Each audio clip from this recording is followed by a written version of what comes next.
Bonjour à toutes et à tous, passionnés de rugby. Aujourd'hui, je vous retrouve pour parler des règles de ce sport. C'est parfois un petit peu compliqué de les comprendre. Je vais tâcher de vous les expliquer dans cette vidéo. Je vais d'abord vous faire une petite introduction à la création de ce sport, comment est-ce qu'il a été créé. Et puis après, on va attaquer avec les différentes règles en passant de la mêlée, la touche, au ruck, au jeu au pied, à comment est-ce qu'on marque des points, qu'est-ce que le terrain, etc. Comment est le ballon, pourquoi il est ovale, etc. Voilà, on va essayer de comprendre un petit peu toutes les bases de ce sport pour que vous puissiez eh bien, tout simplement comprendre pourquoi la France a gagné le tournoi Destination et pourquoi elle gagnera peut-être, on l'espère, la Coupe du Monde 2023. Et comme ça, vous pourrez un peu mieux comprendre ce sport, je l'espère, grâce à cette vidéo. Bonne vidéo.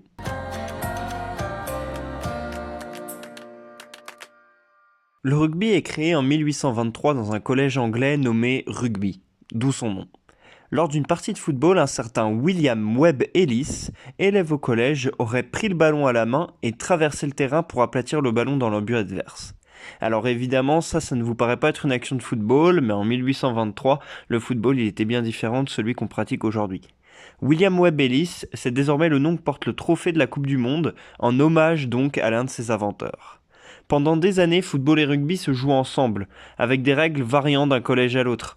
Mais à partir de 1871, les deux sports se séparent avec des règles bien distinctes. Une des légendes raconte que le rugby aurait été créé à la suite d'un match de football qui tourne mal, et donc les parents auraient demandé une explication à ce qu'était ce sport si violent, et c'est à ce moment-là que les professeurs auraient décidé de nommer ça rugby et de parler de ce sport qui, expliquerait toute la violence qui avait été déchaînée sur un terrain de football. Voilà pour la petite anecdote sur la création du rugby. Maintenant c'est parti, on attaque avec les règles.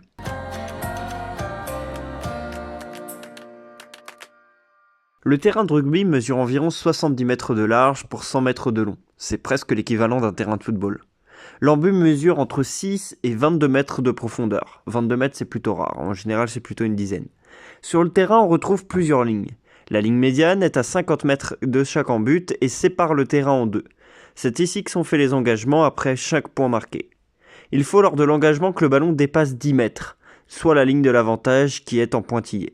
Si le dégagement ne dépasse pas la ligne pointillée, il y a une mêlée au centre du terrain pour l'équipe adverse. Pareil si le ballon sort directement en touche. Il ne faut donc pas rater l'engagement. Ensuite, nous avons la ligne des 22 mètres, qui aujourd'hui sert pour une règle qui s'appelle le 50-22 que je vous expliquerai tout à l'heure dans la partie jeu au pied. Dans cette zone, si un joueur reçoit un ballon en l'air, il peut faire un arrêt de volée, ce qui arrête le jeu. Comme ça, il peut se dégager tranquillement sans pression. La ligne des 5 mètres sert à faire une mêlée si sous la pression un joueur aplatit le ballon, dans son propre camp. Elle permet aussi une limite car une touche ne peut pas être faite dans les 5 derniers mètres de l'équipe adverse. Elle sert aussi d'indication sur les côtés pour que le joueur sache où est-ce qu'il se trouve par rapport à la touche.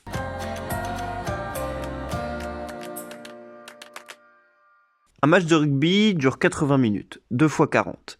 Cependant, à la fin du temps réglementaire, que ce soit à la mi-temps ou à la fin du match, le jeu ne s'arrête pas tant que le ballon n'est pas sorti. Ça peut donner des scénarios incroyables et des essais dans les derniers instants d'une rencontre, comme on a pu le voir notamment avec Pays de Galles-France il y a quelques années.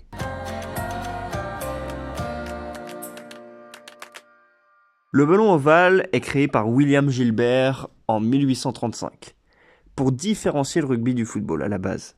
Le ballon est ovale également pour avoir des rebonds imprévisibles, ce qui fait le charme du rugby. Le ballon ovale est aussi plus simple à porter en main qu'avec un ballon rond. William Gilbert, qui a créé le ballon, a par la suite créé son entreprise et aujourd'hui elle est mondialement célèbre et fabrique les ballons des plus grandes compétitions de l'Ovalie.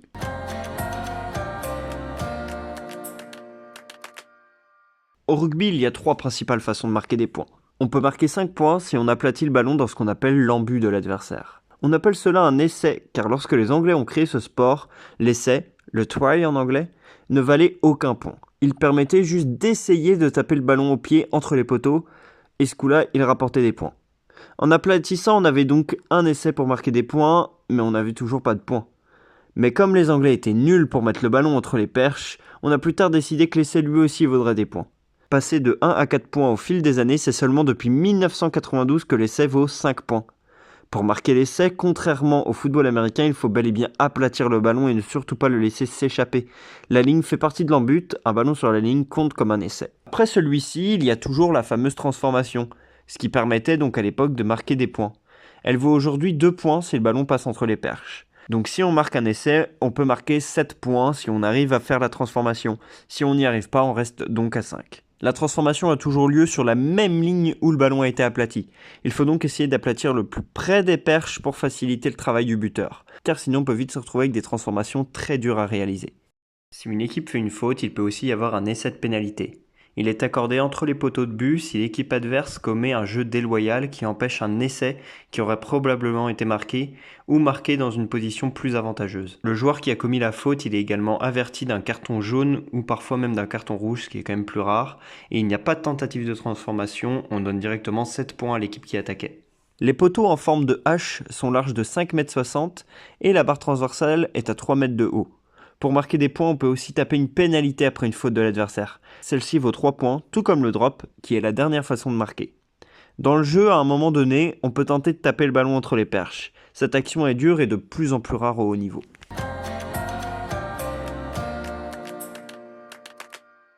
Une touche est aujourd'hui presque tout le temps lancée par le talonneur. C'est le numéro 2, comme je vous l'avais d'ailleurs expliqué dans ma vidéo sur les postes de rugby que je vous conseille de regarder.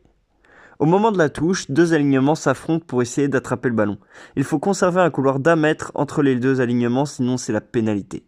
Le lancer doit être bien droit, sinon c'est également pénalité. La touche est obtenue lorsque l'équipe adverse met le ballon hors du terrain. Elle peut aussi être obtenue après une pénalité. Lorsque l'adversaire commet une faute, on peut, au lieu de taper la pénalité, décider d'aller en touche.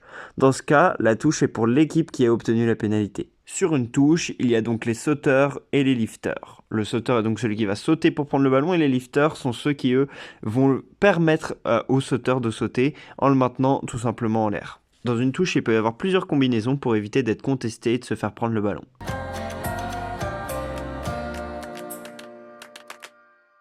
La mêlée, elle, se fait soit après une pénalité, soit lorsqu'il y a un en avant.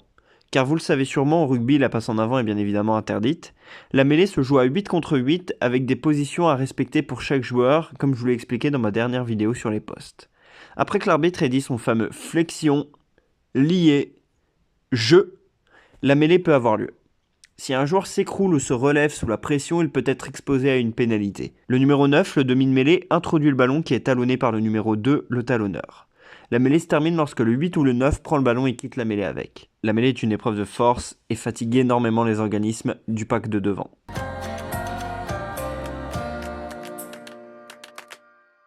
Le plaquage, c'est la base du rugbyman. Il doit à la fois être puissant et efficace pour faire tomber l'adversaire et gagner du terrain, mais il doit surtout être propre et sécurisé pour ne pas blesser l'adversaire. Un plaquage doit se faire sous les épaules. Si l'on touche au visage ou au cou, le carton rouge peut être dégainé très rapidement, car aujourd'hui les arbitres ont pour consigne d'être vigilants sur les contacts au visage, on ne rigole plus avec ça. L'inverse du plaquage propre, c'est le plaquage cathédral, celui qui retourne l'adversaire et qui est extrêmement dangereux. Après avoir été plaqué, il est interdit de ramper au sol avec le ballon pour gagner du terrain.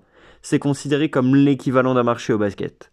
Le plaqueur, lui, doit très vite sortir de la zone du ballon et ne plus faire action de jeu pour ne pas gêner la libération du ballon.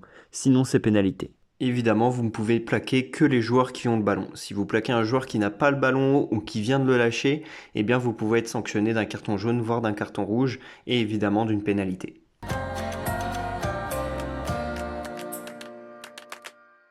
Les rucks sont fréquents au rugby. C'est ce fameux tas de joueurs qui se forme après le plaquage. Cette phase de jeu est très réglementée pour éviter que ce soit le bordel. Tout d'abord, le plaqueur doit lâcher le plaqué rapidement après le plaquage. De l'autre, le plaqué doit lâcher le ballon pour laisser soit ses coéquipiers le prendre, ou alors l'adversaire si le soutien est tardif. Dans un ruck, on ne peut pas arriver sur le côté ni se jeter sur le ballon n'importe comment. Si vous voulez récupérer le ballon sur un ruck, il faut mettre les mains sur le ballon avec les appuis bien au sol. Si cela est fait, vous obtenez une pénalité. Si c'est mal réalisé, c'est l'adversaire qui obtiendra une pénalité. Si vous voulez conserver le ballon après un ruck, il faudra que vos avants protègent celui qui s'est fait plaquer, ainsi que le ballon, et facilite tout simplement la sortie du ballon du numéro 9. Sur les rucks, il y a aussi un hors-jeu qui peut être sifflé. Vous devez obligatoirement être derrière le ruck. Comme vous le voyez sur cette image, vous ne pouvez pas être devant le dernier membre du dernier joueur. C'est fait pour tout simplement faciliter l'équipe adverse et pour lui permettre de jouer, parce que sinon si vous arrivez trop vite, vous empêchez le jeu de se développer et voilà, vous n'avez pas de jeu et ça devient du n'importe quoi. Si vous ne le faites pas, vous êtes tout simplement pénalisé. Ces règles sont importantes pour cadrer le ruck et éviter d'avoir un jeu bordélique et incompréhensible.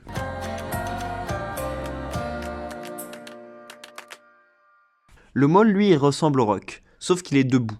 Souvent fait après une touche, il permet parfois de gagner de longs mètres. Le maul doit avancer. S'il s'arrête à 2 reprises, le ballon doit sortir et être joué, sinon c'est pénalité pour l'équipe adverse. L'objectif en défense est donc d'encercler celui qui a le ballon et de le pousser au sol pour qu'il ne puisse plus lâcher le ballon. Comme ça, vous le gagnez. En attaque, le but est de placer le porteur du ballon derrière ses coéquipiers pour être protégé et essayer d'avancer. Si vous voulez intégrer le maul, il faut vous mettre derrière le dernier joueur. Il est interdit d'arriver sur le côté, sinon c'est faute. Cette phase de jeu a lieu 2-3 fois par match, après une touche ou alors après un plaquage où le plaqué est gardé debout.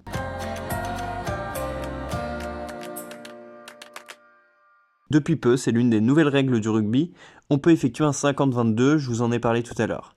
C'est lorsque l'on tape le ballon dans notre propre 50 mètres et qu'il atterrit en touche après un rebond dans les 22 mètres adverses. La touche est pour celui qui a donc tapé le ballon et on peut gagner 30 mètres facilement avec un coup de pied comme ça. Alors il est évidemment très dur à réaliser puisque le ballon ne peut pas sortir directement en touche et qu'il faut quand même qu'il sorte en touche après un rebond. Donc voilà, il faut aussi qu'il aide dans ses propres 50, l'envoyer dans les 22. C'est un coup quand même compliqué à faire, mais quand il est bien réalisé, il permet de gagner plus de 30 mètres et c'est hyper efficace. Pour ce qui est des coups de pied sur une chandelle, donc quand on envoie le ballon très haut dans le but que l'un de nos coéquipiers le récupère ou nous-mêmes le récupérons d'ailleurs, il faut être placé derrière le joueur qui tape le ballon pour le récupérer. Sinon c'est un hors-jeu. Si votre coéquipier envoie un ballon au pied, vous ne pouvez pas être devant lui. Lorsqu'un joueur récupère le ballon en l'air, on doit attendre qu'il revienne au sol pour pouvoir le plaquer. Plaquer dans les airs est interdit car déjà c'est très dangereux. Si un coup de pied sort du terrain derrière l'en-but, il y a mêlée au niveau du coup de pied. Il faut donc bien doser ses coups de pied, c'est hyper important. En rugby, il y a également la marque. C'est un moyen d'arrêter le jeu en attrapant de voler un ballon à l'intérieur de ses 22 mètres sur un coup de pied adverse.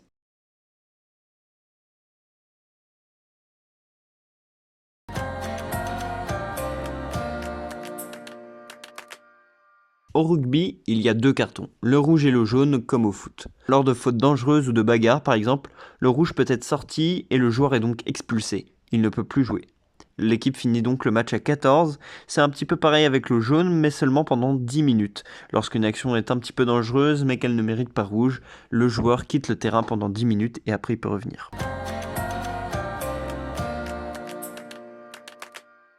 Un joueur ne peut pas faire écran. Il faut rester derrière son coéquipier et ne pas gêner le plaqueur. En effet, si votre coéquipier avance balle en main, on ne peut pas se mettre devant lui pour empêcher le plaquage de se faire. Pareil, lorsqu'un ballon est récupéré au pied, eh bien on ne peut pas se mettre devant lui pour gêner tout simplement le joueur qui va arriver pour plaquer le joueur. Au rugby, il y a aussi une autre règle, ma préférée c'est la règle de l'avantage.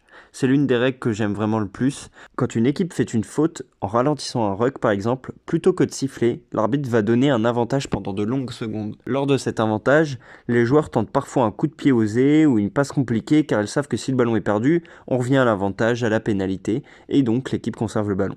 Cette règle favorise la prise de risque, ça permet d'avoir du spectacle et de rester juste envers l'équipe qui attaque. Au rugby, une victoire vaut 4 points, une défaite 0 et un nul 1 point. Mais en plus de cela, on peut avoir un point de bonus offensif si l'on marque 4 essais minimum. On peut avoir aussi un bonus défensif si l'on perd par moins de 7 points, ce qui permet d'avoir au maximum 2 points malgré la défaite et au maximum 5 points par la victoire.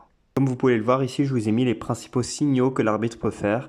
D'ailleurs, si vous voulez en savoir plus sur les règles, etc., je vous conseille d'aller sur le site de World Rugby. C'est cette institution qui crée les règles et qui organise les principales compétitions comme la Coupe du Monde. Là, vous pouvez donc voir les principaux signaux qu'indique l'arbitre et en plus de ça, on peut aussi ajouter celui du carré, celui de la VAR, qui est comme au football.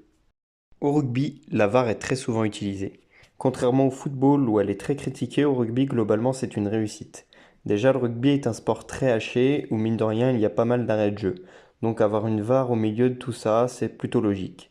La VAR permet notamment de vérifier que les essais sont bien valables. C'est vrai qu'il y a beaucoup de raisons d'invalider un essai, notamment si le ballon n'est pas bien aplati, ou parfois ça permet également de revenir sur des en avant qui ont eu lieu avant l'essai ou à une faute qui a eu lieu. Ça permet aussi de revoir des actions sur des contacts notamment au visage. Au rugby, c'est très compliqué de voir tous les contacts tellement des fois il y en a. Donc avoir une VAR c'est très logique et c'est vrai que c'est une très grande réussite dans le rugby que d'avoir cette VAR. Le rugby se joue donc à 15 avec 8 remplaçants. Contrairement au foot, un changement n'est pas toujours définitif. Mais par contre, contrairement au basket, on ne peut pas non plus changer toutes les 2 minutes un joueur.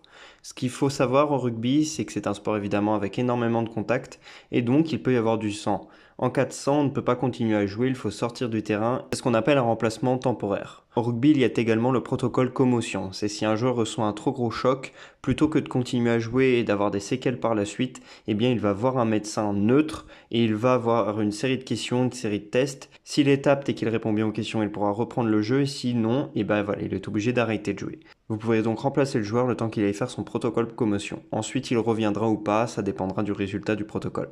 Le rugby est un sport très fair-play et très solidaire. C'est pour ça qu'on voit notamment beaucoup à la fin des matchs des aides d'honneur qui sont faites.